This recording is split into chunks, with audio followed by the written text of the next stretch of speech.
guys, welcome to Travel with Me YouTube channel. இன்னைக்கு நம்ம என்ன செய்ய போறோம்னா பாஸ்தா, எக் பாஸ்தா தான் செய்ய போறோம். எப்படி செய்யறதுன்னு பார்க்கலாமா? ஸ்டவ் பற்ற வச்சுக்கிறோம்.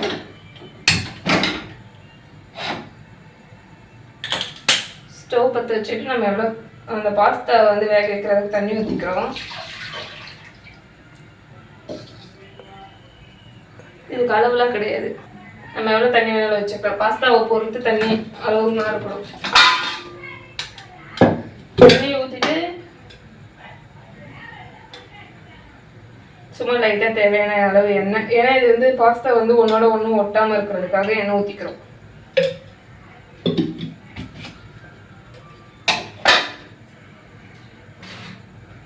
நான் வந்து 2 பேருக்கு தேவையான அளவு பாஸ்தா எடுத்துக்கிறேன். தண்ணி கொதிக்கிற வரையும் வெயிட் பண்ணணும். இந்த அளவுக்கு கொதிக்கும் போது நம்ம எடுத்து வச்ச பாஸ்தா வந்து ஆட் பண்ணிக்கணும்.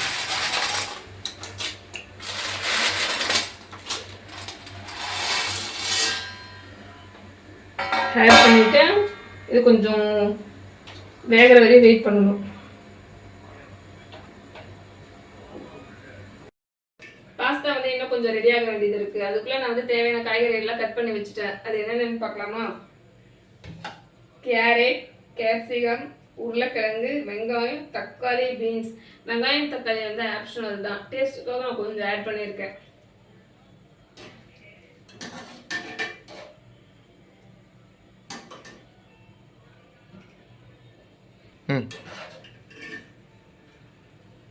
பாஸ்தா வெந்துருச்சுன்னா கொஞ்சம் கை வச்சு பாருங்க.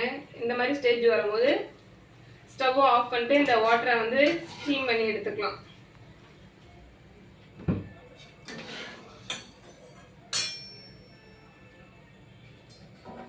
தெரியுதா, ஒன்னோட ஒன்று ஒட்டாமல் இருக்கிறது. அதுக்கு தான் வந்து ஆயில் ஊற்றுறது.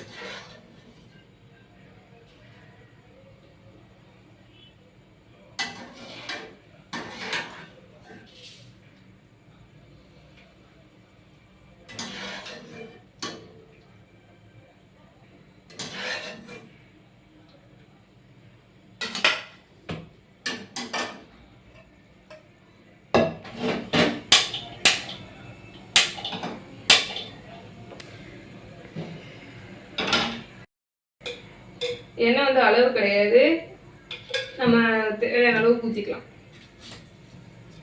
இப்போ லைட்டாக எண்ணெய் சூடான அப்புறம் நமக்கு எவ்வளோ முட்டை வேணுமோ அத்தனை முட்டையை ஆட் பண்ணிக்கலாம்.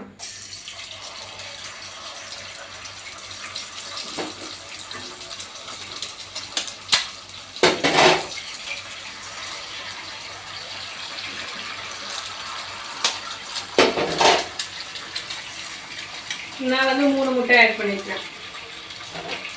முட்டையை ஊற்றிட்டு கொஞ்ச நேரம் அப்படியே இருக்கணும்.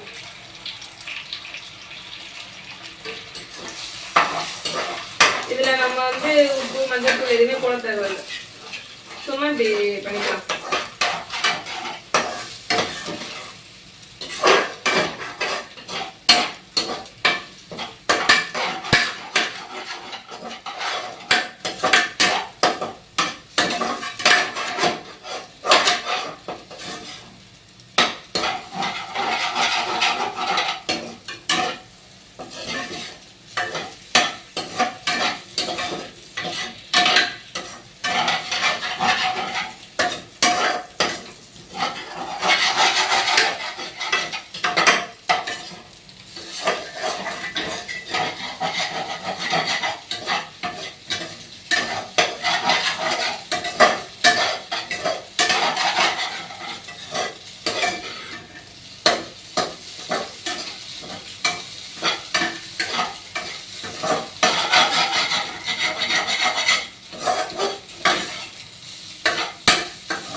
முட்டையோட பச்சை வாசனை போன அப்புறம் ஒரு பொடி மாசு ஸ்மெல் வரும். அந்த ஸ்டேஜ் வர வரையும் நம்ம நல்லா முட்டையை வந்து கிளறி விட்டுக்கலாம்.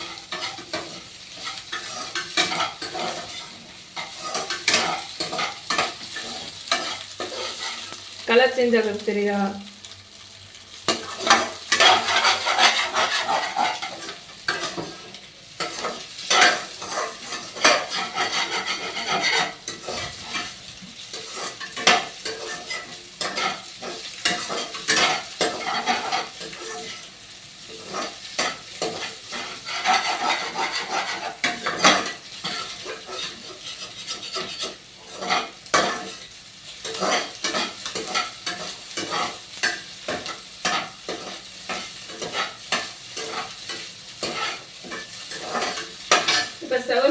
பண்ணிட்டு இது ஒரு பாத்திரத்துக்கு ட்ரான்ஸ்ஃபர் பண்ணிக்கலாம்.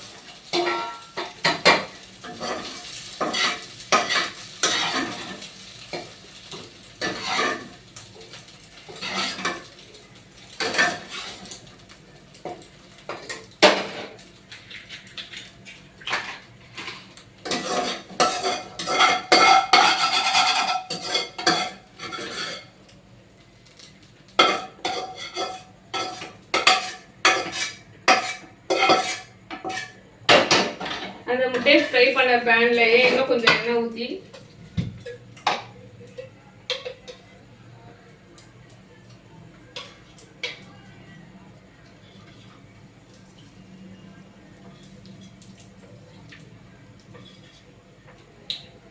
தேவையான அளவு ஆயில் ஆட் பண்ணிட்டு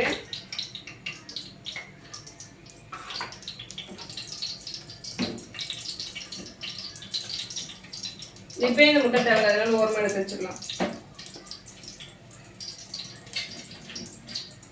எந்த ஒரு ஸ்பைசஸுமே ஆட் பண்ண தேவையில்ல.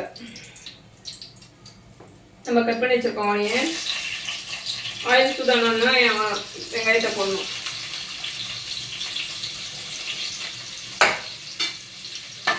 போட்டு கோல்டன் கலர் வர வரையும் ஃப்ரை பண்ணணும்.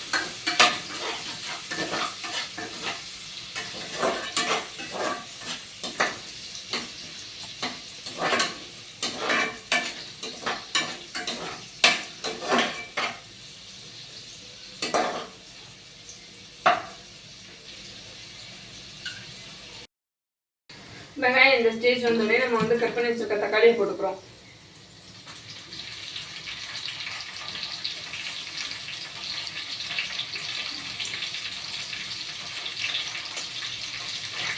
தக்காளி ஒரு பேஸ்ட் கன்சிஸ்டன்சி வர வரையும் நம்ம வந்து நல்லா எண்ணெயில கலக்கிடுவோம்.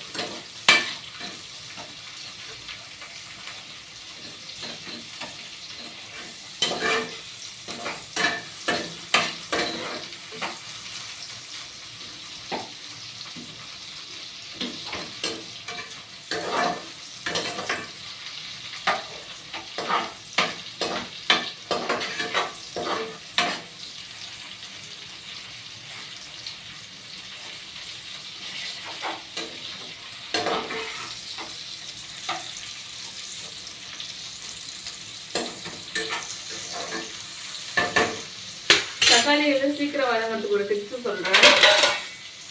அதனால இந்த மாதிரி வரும்போது 2 minutes 3 minutes இப்படி மூடி வச்சுட்டா தக்காளி நல்லா சாஃப்டாக வரும். நம்ம மூடி வச்சு இப்போ தக்காளி எப்படி எவ்வளோ சாஃப்டாக வந்துருக்கு நம்ம பார்க்கலாம். ஓப்பன் பண்ணோடனே இப்படி கொஞ்சம் தக்காளியும் வெங்காயம் மிக்ஸ் ஆகிற அளவுக்கு நல்லா நசுக்கி வச்சுக்கலாம்.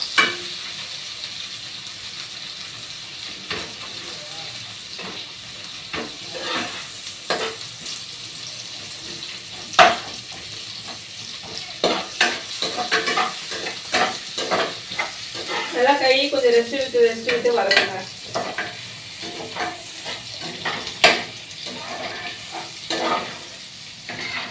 தெரியும் நினைக்கிறேன் உங்களுக்கு பார்க்கவே.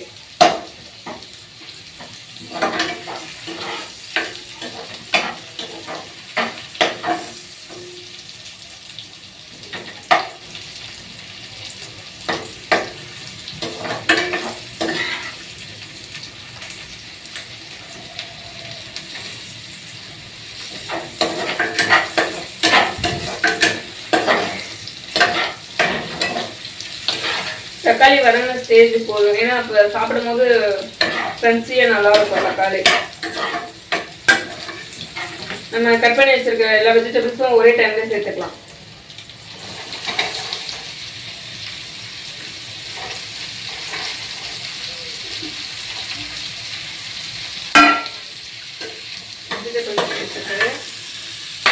நல்லா ஒரு டைம் நல்லா ஆயிலில் டிப் ஆகிற மாதிரி ஃப்ரை பண்ணிக்கலாம்.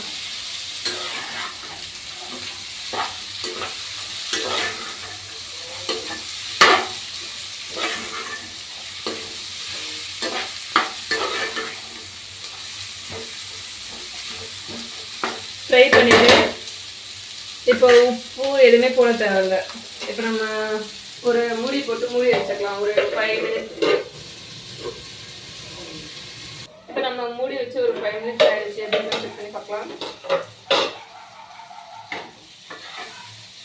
பார்த்தாவே தெரியும் நினைக்கிறேன் உங்களுக்கு நல்லா கலர் சேஞ்ச் ஆகிட்டு இருக்கு.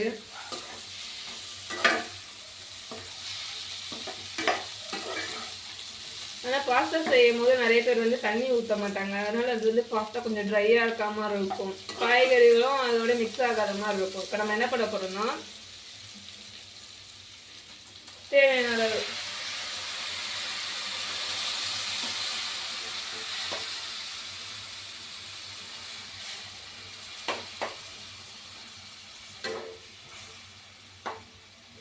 நிறைய தண்ணி கிடையாது, ஒரு கிளாஸ் வாட்டர் ஊற்றிருக்கோம், ஒரு ஸ்மால் கிளாஸ் வாட்டர். ஓகேங்களா? இந்த ஸ்டேஜில் இன்னொரு 5 மினிட்ஸ் மூடி வச்சுக்கலாம். வாட்டரோடைய மிக்ஸ் ஆகட்டும். ஓகே, இப்போ நம்ம மூடி வச்சு 5 நிமிஷம் ஆயிடுச்சு. எப்படி வெஜிடபிளாக குக் ஆயிருக்குன்னு செக் பண்ணி பார்க்கலாம். நல்லா அது வாட்டரோட மிக்ஸ் ஆகிட்டு இருக்கு. பார்த்தாலே தெரியுது, உருளைக்கிழங்கு பாருங்க லைட்டாக வச்சோன்னே உள்ளே இறங்குது. இந்த மாதிரி வெந்த ஸ்டேஜில் நம்ம வீட்டில் இருக்க மட்டன் மசாலா, இது வந்து ஃப்ளேவர் டேஸ்ட்டுக்காக ஒரு ஸ்பூன், தேவையான அளவு சால்ட்டு நான் ஒரு ஸ்பூன் போடுறேன்.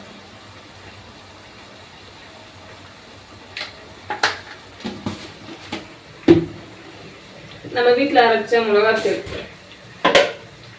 அவங்கவுங்க காரத்துக்கு ஏற்ற உப்பும் அளவும் மாறும். மிளகாத்தூள் அளவும் நான் வந்து ஒரு 2.5 ஸ்பூன் போட்டுக்கிறேன்.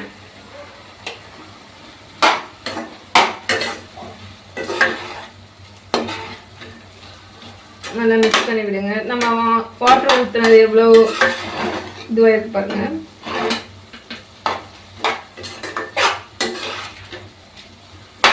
அந்த வாட்டர்லேயே நல்லா வந்து வெந்து வரட்டும் வெஜிடபிள்ஸ்லாம். நம்ம ஆட் பண்ணுற மசாலா அவ்வளோதான். நம்ம ஊற்றின தண்ணி வந்து ஃபுல்லாக ட்ரை ஆகிடுச்சு. உங்களுக்கு இந்த ஸ்டேஜில் நம்ம என்ன பண்ண போகிறோம்னா, நம்ம ஆல்ரெடி ரெடி பண்ணி வச்சுருக்க பாஸ்தாவை இதில் போட்டு மிக்ஸ் பண்ண போகிறோம்.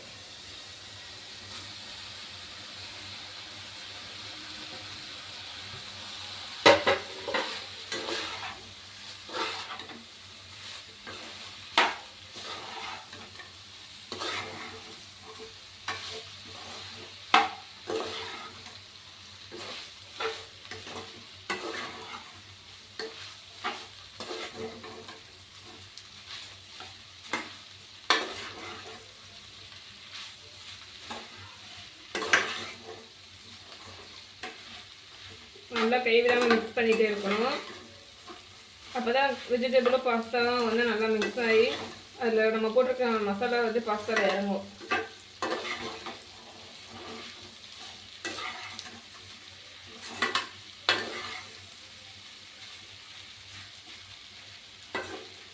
கொஞ்ச நேரம் அதுக்கு ரெஸ்ட்டு கொடுக்கணும் கிளறாமல்.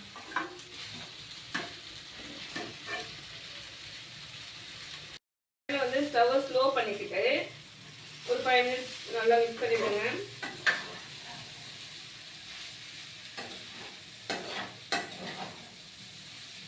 அப்படி மிக்ஸ் பண்ணிகிட்டே இருக்கும்போது நம்ம எக்கு வந்து பொரிச்சு வச்சுருக்கோம்ல, நல்லா தெரியுது உங்களுக்கு ஸ்ட்ரக்சர் உதிரி உதிரியா. அந்த எக்கு நல்லா ஒன்றோட ஒன்று நல்லா தூவிட்டுக்குங்க.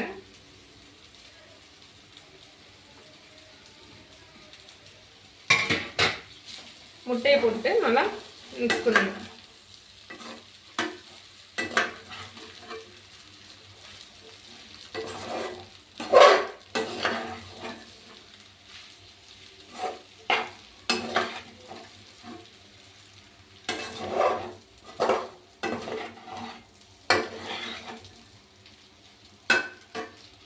எக்கு நிறைய கூட போட்டுக்கலாம். ஆனால் எக்கு வந்து வெஜிடபிள் நம்ம நிறைய போட்டுருக்கனால நான் எக்கு வந்து கம்மியாக போட்டிருக்கேன்.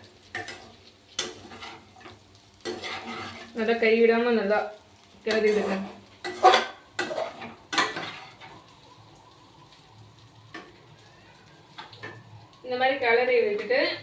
பாஸ்தா பீஸா அண்ட் பாஸ்தா சாஸ்னு இருக்கும். இது வந்து ஆப்ஷனல் தான். இது வந்து நான் டேஸ்ட்டுக்கு ஊற்றுறேன்.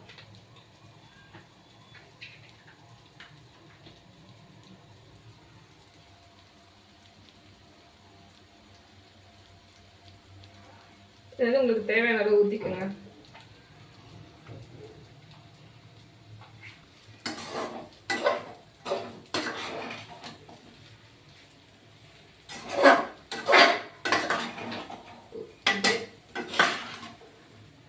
ஊற்றிட்டு நல்லா கிளறி விடுங்க. அப்போ தான் அந்த சாஸ் வந்து எல்லா பாஸ்தாவிலையும் மிக்ஸ் ஆகும்.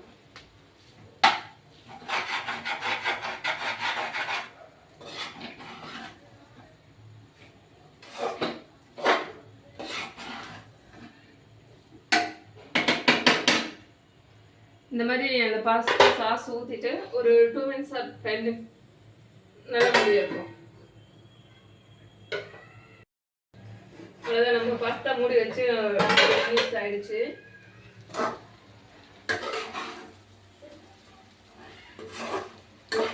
அவ்வளோதான், நம்ம பாஸ்தா டேஸ்டான பாஸ்தா ரெடி.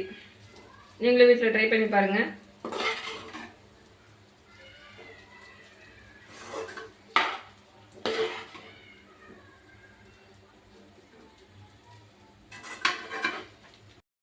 நம்ம டேஸ்டான பாஸ்தா ரெடி ஆயிடுச்சு. இப்போ நம்ம ஒரு பிளேட்ல ட்ரான்ஸ்ஃபர் பண்ணி